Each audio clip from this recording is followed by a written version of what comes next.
In September 1580, a ship sailed into Plymouth Harbor after 3 years at sea. Before it docked, before the crew set foot on English soil, before anyone celebrated the completion of the second circumnavigation of the globe in history, the captain sent a small boat ahead with a single question. Is the Queen still alive? Not, we made it. Not, we brought treasure. Is she alive? Because if Elizabeth I had died while he was away, if she had been replaced by a Catholic monarch, or if the political winds had shifted in the 3 years he had been out of sight, then the man in that ship was not a returning hero. He was a criminal. The treasure in his hold was evidence against him, not for him. The attacks on Spanish ships and Spanish ports and Spanish cities that he had conducted across 2 oceans were not acts of patriotic service. They were acts of piracy, punishable by death. Everything Francis Drake had done for 3 years held together only because one woman in a palace in London remained alive and continued to maintain the fiction that she knew nothing about any of it. She was alive, she was delighted, and the most expensive secret in the history of England was safe for another day. To understand Francis Drake, you first have to understand the woman who made him possible, and who would, in the end, discard him with the specific efficiency of someone disposing of a tool that has stopped being useful. Elizabeth I came to the throne in 1558, inheriting a country that was, by every objective measure, weaker than its principal rival. Spain, under Philip II, controlled the Americas, the most valuable territories in the known world.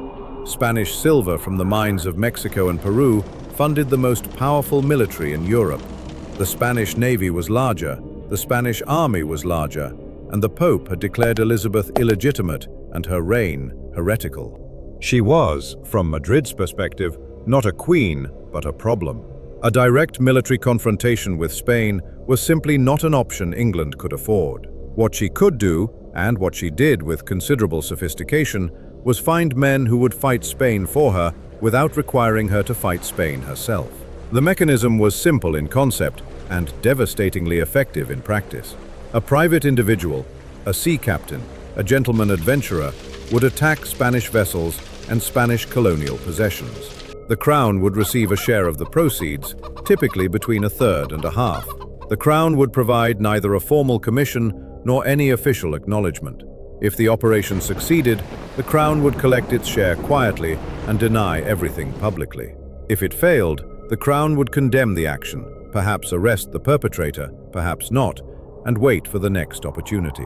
When the Spanish ambassador Bernardino de Mendoza arrived at court demanding explanations for English attacks on Spanish shipping, Elizabeth received him warmly, expressed appropriate concern, promised to investigate, and sent him away with nothing. She did this repeatedly, over decades, with an equanimity that Spanish diplomats found maddening and that historians have recognized as one of the more impressive sustained performances of political theater in European history. The maritime historian Harry Kelsey, in his 1998 biography, Sir Francis Drake, the Queen's Pirate, describes Elizabeth's relationship with Drake as a convenient fiction, maintained by both parties for mutual benefit. This characterization is accurate, but it understates the asymmetry. Elizabeth held all the cards. She kept the option of disavowing him at any moment. The fiction was convenient for both of them, but the convenience was distributed very unequally. Into this system, in 1540 or thereabouts, was born exactly the kind of person the system required. Francis Drake was born in Tavistock, Devon, the eldest of 12 sons. His father, Edmund, was a farmer and Protestant preacher, a combination that made the family unwelcome in the Catholic-leaning Devon of the late 1540s. The Prayer Book Rebellion of 1549 forced them east to Kent, where Edmund settled his family in the hull of a decommissioned ship beached in the estuary of the Medway River. They lived in it, not on it, inside it, in the converted interior of a vessel that would never sail again, moored in the Medway mudflats with the river running past outside. This is the detail about Drake's childhood that his biographers mention and then move past, but it deserves a moment. The boy who would become England's greatest sea captain grew up in a ship that did not move. The sea was not romance for him. It was the smell outside the window, the sound of current against the hull at night, the world his family had been reduced to living inside of because they had run out of better options. The sea was where you ended up when everything else was gone. Drake received minimal formal education and was sent as a young teenager to live with the Hawkins family of Plymouth, men who combined vocations as merchants and privateers with the easy fluency of people who had never been required to choose between the two. Wealthy merchants who combined conventional commerce with privateering that blurred into it at every turn. The English chronicler Edmund Howes, writing in 1615, records that Drake was already a purser by the age of 18. When the ship's elderly master died without heirs, he left Drake the bark outright. Drake was perhaps 20 years old and owned a ship. Between 1566 and 1568, Drake made 3 voyages as a junior officer on John Hawkins' slave trading expeditions to West Africa and the Caribbean. The Transatlantic Slave Trade Database at Emory University records that on John Lovell's 1566 voyage, one of Drake's early expeditions, approximately 300 people were enslaved in Sierra Leone and sold in Venezuela and Colombia. Drake was not the architect of these operations. He was junior crew, following orders, learning the routes and the methods. But the work was what it was. Human beings seized in West Africa, transported in chains across the Atlantic, sold at colonial markets. Scholar Chris Lane has identified Drake as one of the first English slave traders. Drake never discussed these voyages publicly in any account that has survived.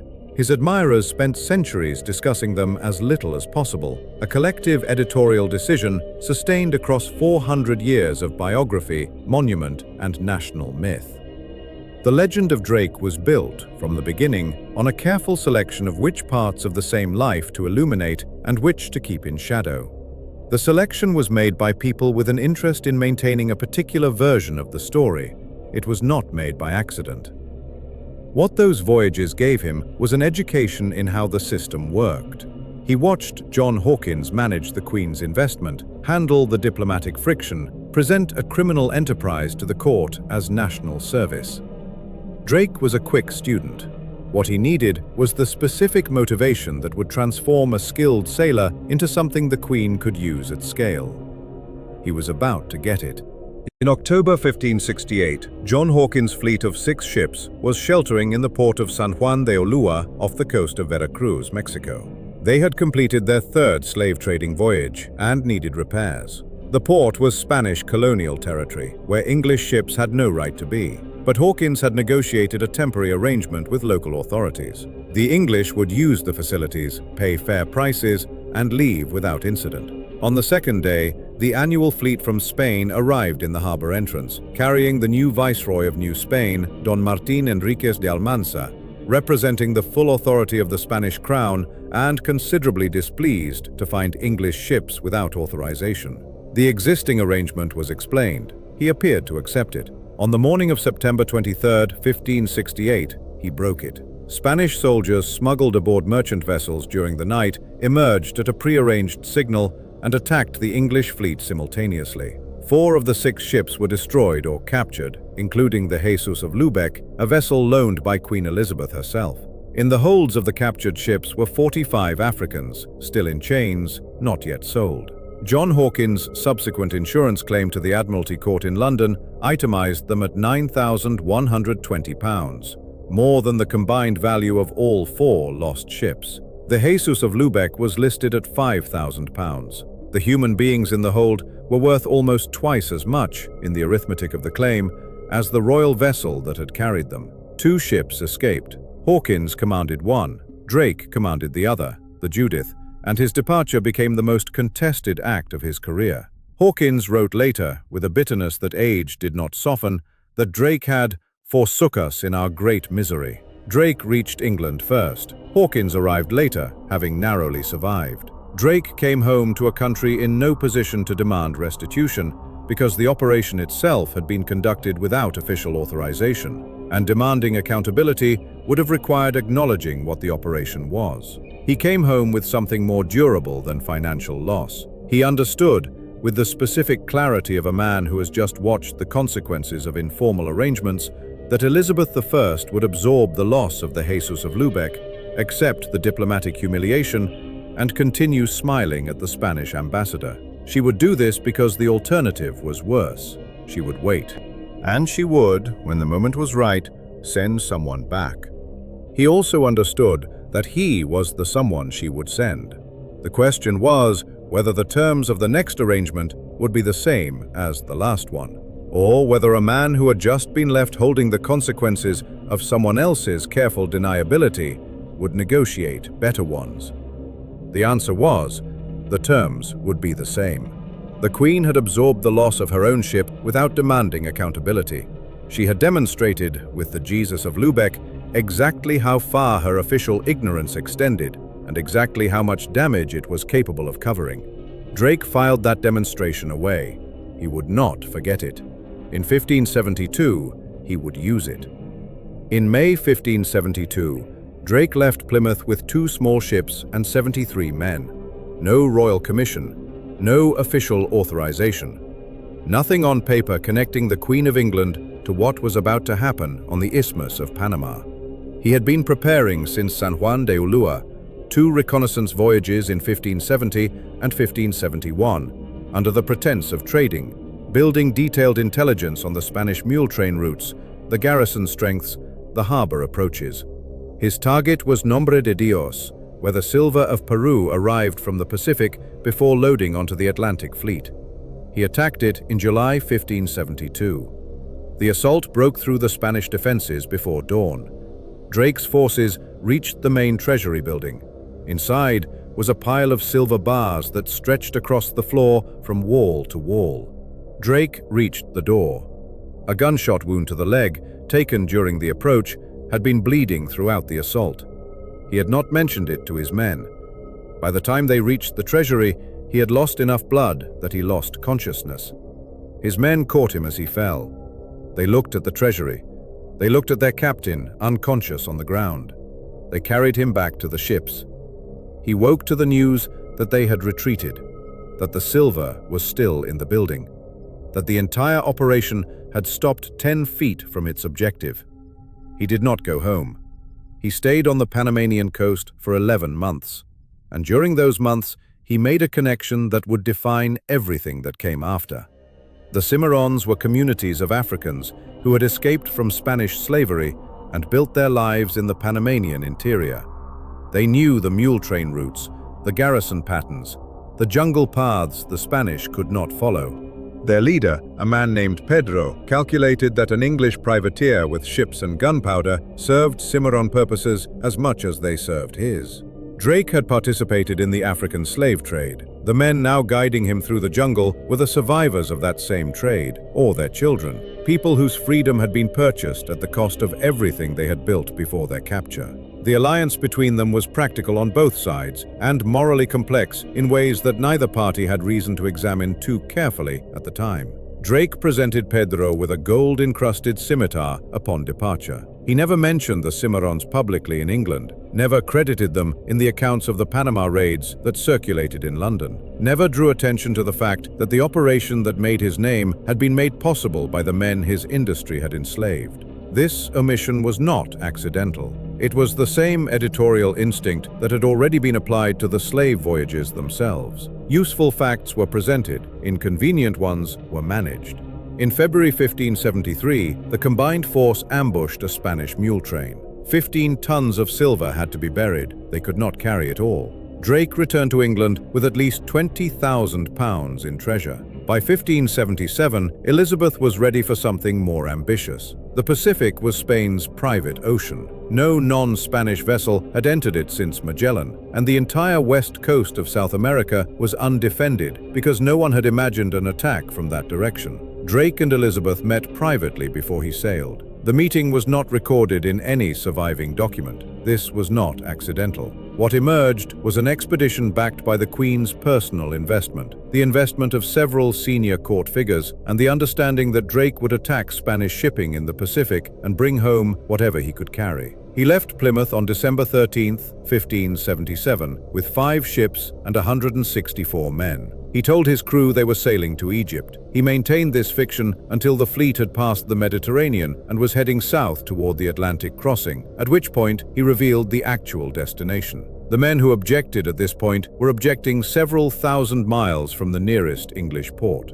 He passed through the Strait of Magellan in 16 days. Magellan had taken a month. He sacked Valparaiso and took the harbor's ships, including one full of Chilean wine and 25,000 pesos in gold. He ran his ships through the harbor at Callao, the main port of Lima, capturing or destroying every vessel at anchor. The Spanish colonial authorities on the Pacific coast had never been attacked from this direction. Their defenses faced the land. Their watchtowers faced the mountains. The sea, from the west, was supposed to be safe. It was safe because it was Spanish. Drake's arrival was the specific proof that Spanish possession and actual security were not the same thing. On March 1, 1579, off the coast of Ecuador, he caught the Spanish treasure galleon Nuestra Señora de la Concepción, called the Cacafuego, the Spitfire, by her own crew. The chase lasted 2 weeks. What his crew found in the hold took 6 days to transfer. 26 tons of silver, 80 pounds of gold, 13 chests of coins, jewels in quantities the ship's manifest records carefully. The total value of what Drake brought home was approximately £400,000. The entire annual revenue of the English crown was less than £300,000. Elizabeth's half share was enough to pay off the entire national debt and invest £40,000 surplus in the Levant Company. The investor's return was £47 for every pound committed, 4,700%. Not one official document in the English state record formally acknowledges that this money came from attacking Spanish ships in peacetime. He returned to Plymouth on September 26, 1580, with 59 of his original 164 crew still alive. The other 105 had been lost to disease, storms, the specific risks of a 3-year voyage to places that had not been fully mapped, and the occasional engagement with people who objected to being plundered. He anchored in the Sound before entering the harbor and sent a small boat ashore with a message asking whether the Queen was still alive. If she had died while he was away and been replaced by a Catholic monarch, his treasure and his protection would have evaporated simultaneously.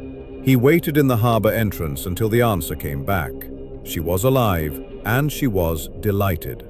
He docked. She came to Deptford. She came aboard, and she instructed that every written account of the voyage's route, every log, every chart, every diary recording where they had been and what they had done, be collected and sealed as state secrets, on pain of death.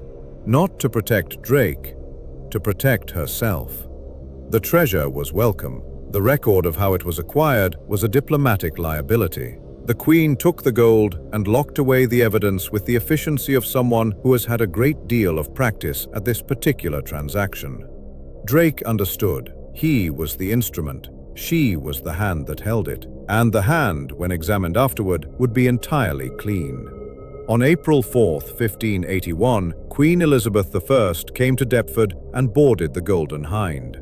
The ceremony that followed was witnessed by hundreds of people on the shore. Elizabeth was going to knight Francis Drake, but she was not going to do it herself. The honor of striking the sword was given to the Marquis de Marchaumont, the French ambassador, in London, negotiating a potential marriage between Elizabeth and Francis, Duke of Anjou. The choice was deliberate. By having a French diplomat perform the ceremony, Elizabeth sent a signal to France that England valued the alliance, sent a signal to Spain that the knighthood was a diplomatic courtesy rather than a provocation, and preserved the thinnest possible layer of deniability between herself and the man being knighted. Philip II was not fooled. His ambassador, Mendoza, had been protesting Drake's activities for years, demanding restitution, demanding arrest. He had received smooth diplomatic deflection in return. Now the Queen had publicly honored the man on the deck of the ship that had carried Spanish treasure across 3 oceans. And the fact that a French diplomat had held the sword changed nothing about what the gesture meant. Philip responded within months by placing a bounty on Drake's head, 20,000 ducats, somewhere between £4 and £6 million in modern terms. Dead. or alive. Elizabeth responded by continuing to meet with Mendoza, continuing to express concern for Spanish interests, and continuing to share no meaningful information whatsoever. Drake received approximately £10,000 as his official personal share. The Queen's own share, officially £160,000, though the actual amount was almost certainly higher, was enough to pay off the entire English national debt and invest £40,000 in the Levant Company, which would itself become the institutional predecessor of the East India Company. The investors received £47 for every pound they had committed. Not a single official document formally acknowledged the source of these funds. What Drake also received at Deptford was confirmation that the arrangement was working. He was not naive about what this meant. He had watched the Jesus of Lubeck go to the bottom of San Juan de Ulua harbor while she said nothing. He understood the terms. The instrument was valued. The instrument was not safe. The knighthood was the public Drake. There was another Drake that the ceremony did not address, and that the monument in Plymouth does not mention. 2 years before Elizabeth sent him around the world, she sent him to Ireland. In 1575, Drake commanded a naval squadron under the Earl of Essex, conducting a campaign of suppression in Ulster. On July 26th, Drake's ship supported an assault on Rathlin Island, a small piece of land in the strait between Ireland and Scotland where Sorley Boy MacDonald had evacuated his family, his wife, his children, the wives and children of his soldiers, the elderly and sick among his people. Rathlin's rocky shores seemed to offer protection. John Norreys commanded the ground assault. Drake commanded the sea, his ships maintaining position in the channel, preventing any Scottish vessel from crossing to reinforce or evacuate the island. When the garrison inside Rathlin Castle surrendered after Drake's cannon battered the walls, Norreys set terms. The constable and his family would receive safe passage. All defending soldiers would be killed. The garrison accepted. What happened after the surrender was not covered by the terms. Norreys' forces found the civilians hiding in the sea caves along the coast, the limestone hollows cut into the cliffs by centuries of Atlantic waves. More than 400 civilians were killed, in addition to the garrison. The total death count exceeded 600. The Earl of Essex wrote to Francis Walsingham with evident satisfaction, reporting that Sorley Boy MacDonald had watched from the Scottish mainland 3 miles across the water, unable to intervene. Quote 1. The letter is preserved in the State Papers of Ireland at the National Archives in London, where it has been since 1575. Elizabeth received this report. Her response in the surviving records is silence. Not condemnation, not approval. Silence, which, in the context of Elizabethan statecraft, meant something very specific. This was acceptable. It is recorded. We move on.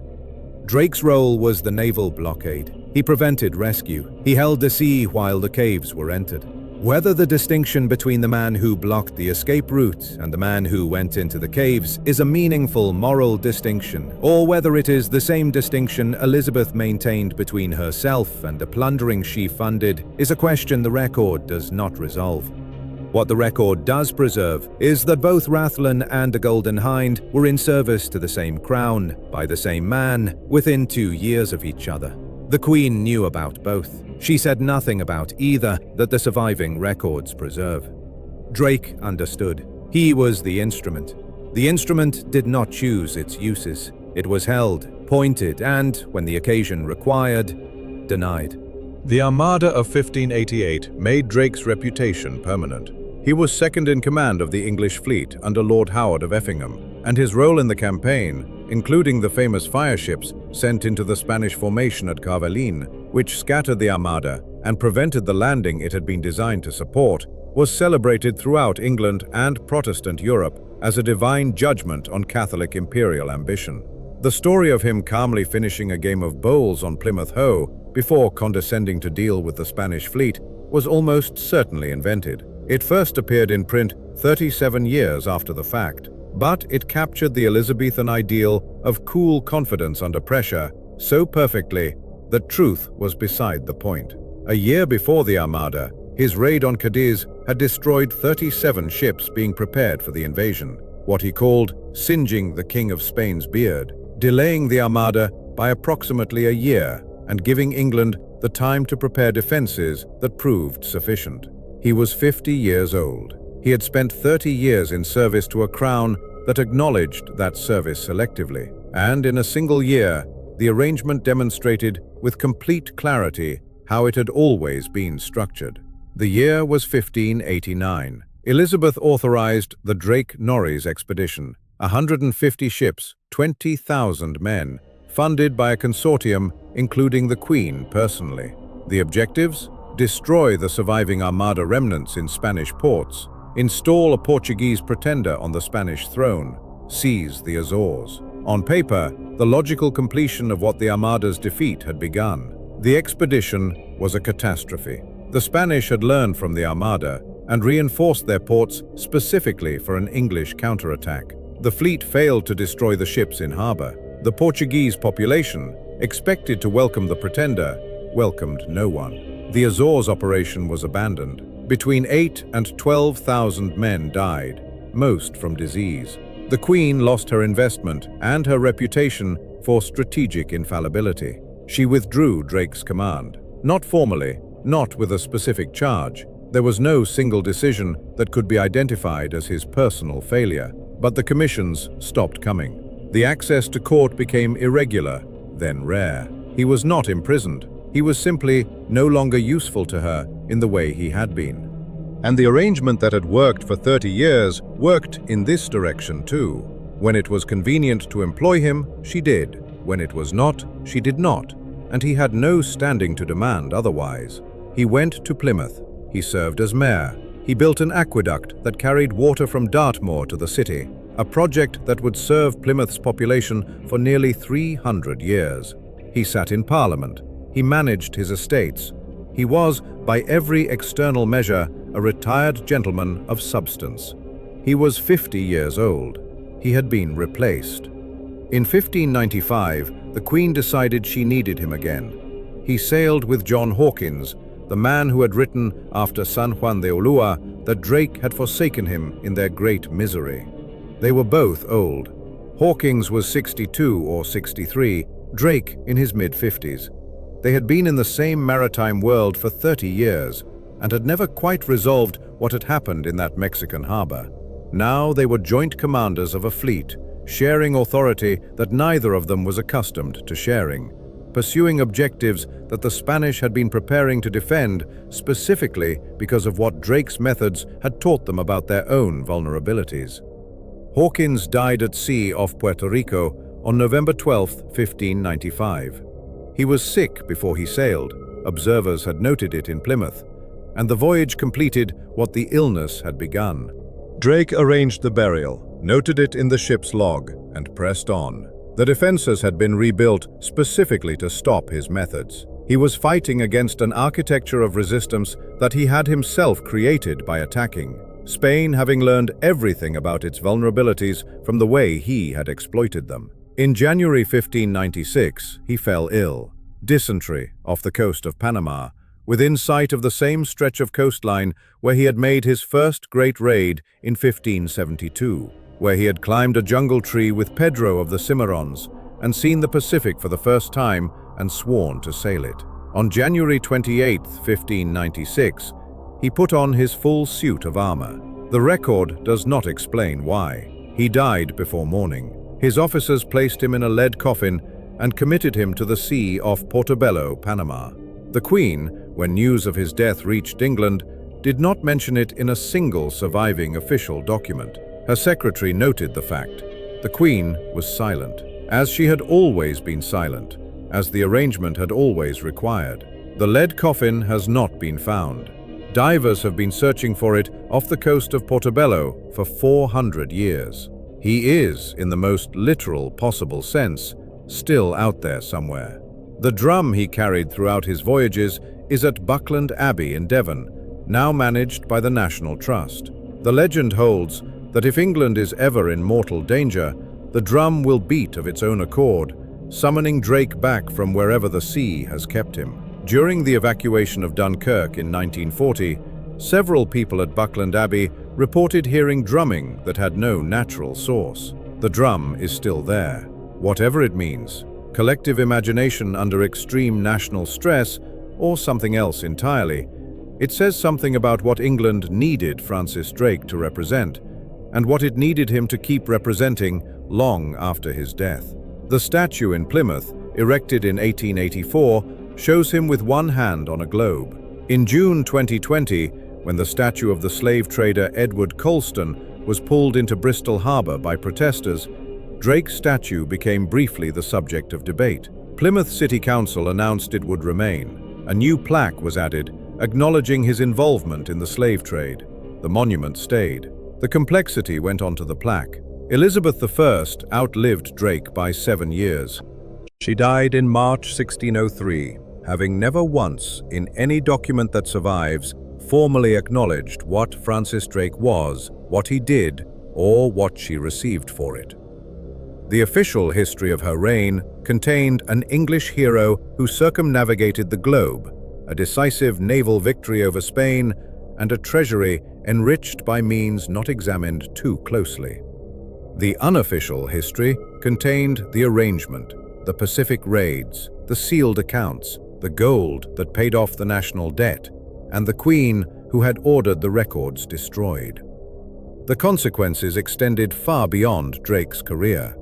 Elizabeth's share of the Golden Hind's treasure funded the Levant Company, which established English trading relationships with the Ottoman Empire and the Eastern Mediterranean. The Levant Company became the commercial model for the East India Company, chartered in 1600, 4 years before Elizabeth's death, 4 years after Drake's. The East India Company became the institutional mechanism through which England built the largest empire in human history. The £40,000 surplus from a single voyage in 1580 was seed capital for a system that would govern a quarter of the world's population at its peak, and that would use, in its own operations, many of the same methods of deniable violence and commercial coercion that Drake had pioneered in the Atlantic and Pacific. Drake did not intend this. He was not building an empire. He was settling a score with Spain and collecting his share of the arrangement that Elizabeth had designed. The empire was what happened to the gold over the following century, when the hand that had held the weapon was no longer alive to deny holding it. Philip II of Spain, who had put 20,000 ducats on Drake's head, received the news of his death with what the historical record describes as relief. The bounty was not paid. Drake had died of disease rather than by anyone's hand, but the king noted the death in his correspondence and considered the matter closed. It was not closed, of course. The methods Drake had developed, the precedents he had set for English naval operations in the Atlantic and Pacific, were all in place and functioning after his death. As Harry Kelsey documented in Sir Francis Drake, the Queen's Pirate, the relationship between Drake and Elizabeth was never equal, never fully honest on either side, and never structured to protect his interests when they conflicted with hers. He was her instrument. He operated at her direction, for her benefit, under her protection, so long as the protection was convenient, and without her acknowledgement when it was not. This is what it looks like when a state uses an individual as a weapon. The individual provides the service. The state provides the cover, selectively, and when the weapon becomes a liability, the cover is quietly withdrawn. There is a phrase that appears in various forms in the diplomatic correspondence of the 16th century, in Spanish dispatches, in Venetian reports, in the letters of ambassadors trying to explain what the English were doing and why it was so difficult to respond to. The phrase is plausible deniability. Not those words, the concept is modern, but the idea, fully formed, practiced with considerable sophistication by a queen who had turned it into an art form. The notion that an action can be taken and simultaneously disowned, that a crime can be committed by a state without the state technically committing it, that there exists between authorization and execution a space large enough to park a fleet of privateers and the profits of 3 years of Pacific plunder. Francis Drake lived in that space. He was not naive about it. He was not a reluctant participant. He accepted the arrangement and worked within it for 30 years. He was knighted, he was rich, he was famous. He was the first Englishman to sail around the world, and he did it in a ship full of Spanish gold on behalf of a queen who would have hanged him if she had needed to. But the arrangement also required something that the knighthood and the statue and the drum do not record. It required him to be the face of actions that had no face. To stand in the channel off Rathlin in 1575 and hold the sea while the caves were entered, and return to court afterward as a loyal servant. To watch the Queen order the evidence of his voyages sealed. To absorb the blame for 1589 without being able to say in public what the Queen had authorized, what she had invested, what she had taken from the operation when it worked, and how completely she had removed herself when it did not. He died in armor on a ship off the coast of Panama, at the harbor where his career had effectively begun. The Queen did not mention it. The arrangement did not require her to. Some weapons last a long time. Some are used up faster than expected. The difference is not a matter of loyalty or courage or competence. It is a matter of what the hand that holds the weapon needs at any given moment, and whether the weapon still provides it. A weapon that wins is celebrated. A weapon that loses is a liability. A weapon that asks too many questions about the arrangement, or that accrues enough of its own reputation to become independent of the hand that holds it, is managed accordingly. Drake never asked too many questions. He was, in this respect, exactly what the system required. He asked the right question: is the Queen still alive? And when the answer was yes, he docked, handed over the treasure, and said nothing about the terms. Drake provided it for 30 years. That is longer than most. It is not, in the final accounting, the same as being valued. He was England's hero. He was the Queen's weapon. He was a man who grew up in the hull of a ship that did not move and spent his life moving through a world that had no interest in his survival beyond the service he could provide. The coffin is still somewhere off Portobello. The drum is still at Buckland Abbey. The Queen's accounts, carefully managed for 45 years, contain no line that reads, "This gold came from Francis Drake, and this is what I paid for it." Some debts are settled in silence. Some instruments are simply put down when the music stops. And some men build empires for other people and are remembered, if they are remembered at all, for the globe in their hand and not for what it cost them to hold it.